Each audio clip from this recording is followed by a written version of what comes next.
আমরা না একদম খাওয়া দাওয়া করি না, আর আমাদের শরীরটা খারাপ, তাই না বাবা?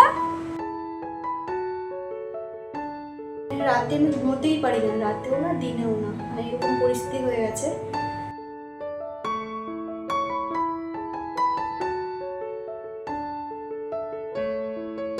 নমস্কার বন্ধুরা, তোমরা সবাই কেমন আছো? আশা করি ভালো আছো।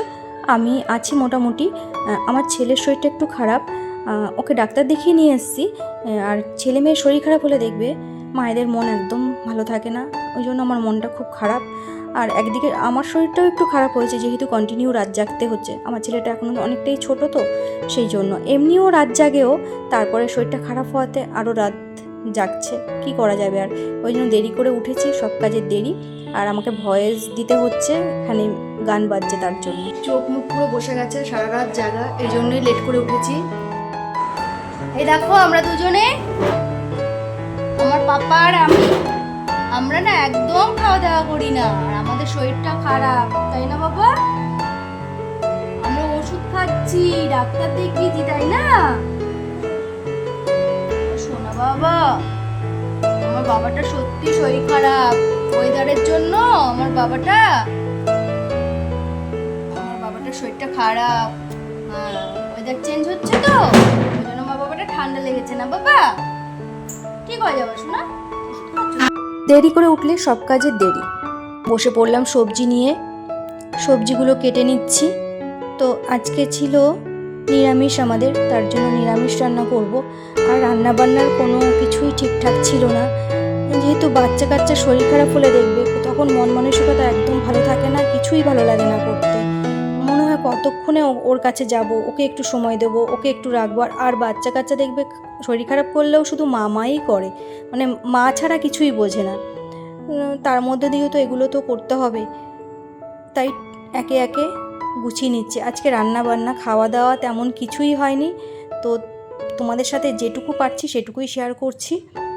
এখন এই এক তরকারি ভাত নিরামিষ, আর ভাত করেছিলাম, আর রাতে করেছিলাম সিদ্ধ ভাত। ওই জন্য রান্নাবান্না তেমন কিছু দেখাইনি, আর খাওয়া দাওয়াও তেমন কিছু দেখালাম না ভিডিওটাতে। তোমরা একটু দেখো, নিরামিষ রান্না করছি আমি, দেখো এই যে।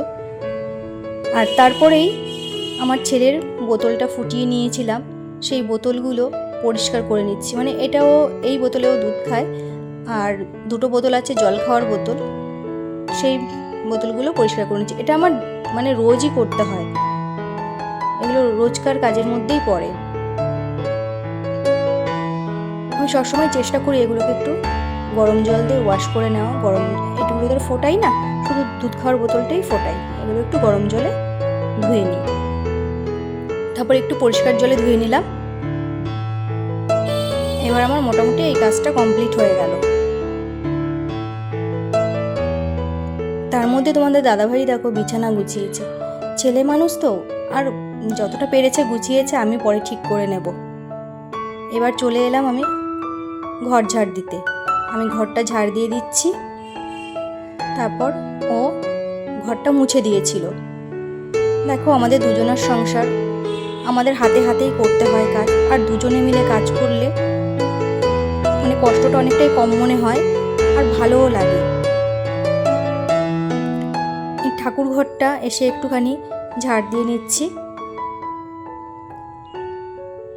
আর পাগলের মতন অবস্থা, যেহেতু সারা রাত জাগায়, চোখে এক ফোঁটা ঘুম ছিল না, একটুও ঘুমোতে পারিনি। এবার আমার ঘর দুটো কমপ্লিট হয়েছে, আর বাদ বাকিগুলো এখনও কমপ্লিট করতে পারিনি। সেই কারণে এইখানটায় এখনও দেখো ধুলো উঠছে, ঝাড় দিচ্ছি। খুব ধুলো হয় গো, রাস্তার পাশে বাড়ি তো, তার জন্য। এবার রাতে চলে এলাম বাসনগুলো গোছাতে, ও মেজে দিয়েছে, আমি এগুলো গুছিয়ে রেখে দিচ্ছি জায়গাটা জায়গায়। মানে যতটা আমি রাতে কাজ করে রাখতে পারি ততই আমার ভালো, তার কারণ সকালে উঠে না মানে এই কাজগুলো করতে গেলে এক্সট্রা হয়ে যায়, তখন খুব অসুবিধা হয়। ওই জন্য চেষ্টা করি রাতে যতটা পারি একটু কাজ এগিয়ে রাখার। তো মোটামুটি দেখো রান্নাঘর কমপ্লিট হয়ে গেছে, যতটা পেরেছি করেছি। ছেলের জল গরম করার ছিল, ওটা একটু গরম করে নিলাম। আর এটা হচ্ছে আমার জায়ের বাসন, আলাদা করে রেখেছি, দিয়ে দেবো। সবাইকে জানাই গুড নাইট, সবাই ভালো থেকো, সুস্থ থেকো। আর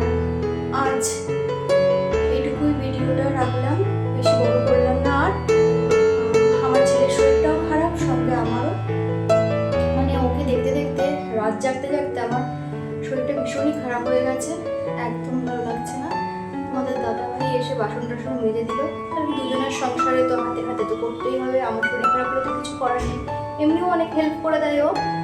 আর শরীর খারাপ যেহেতু একটু লাগছে সেই জন্য আসলে কিছুই না, মানে রাতে আমি ঘুমোতেই পারিনি, রাতে না দিনে এরকম পরিস্থিতি হয়ে গেছে, যার জন্য আমার শরীরটা একটু খারাপ লাগছে। তো আজকে এই পর্যন্ত ভিডিওটা একদম বেশি বড় করছি না, একদম শরীরটা ভালো লাগছে না। তো আমার ভিডিওটা ভালো লাগলে একটু আমার পাশে থেকো, পাশে থেকে একটু লাইক কমেন্ট আর সাবস্ক্রাইব করো। তো আজকের মতো টাটা।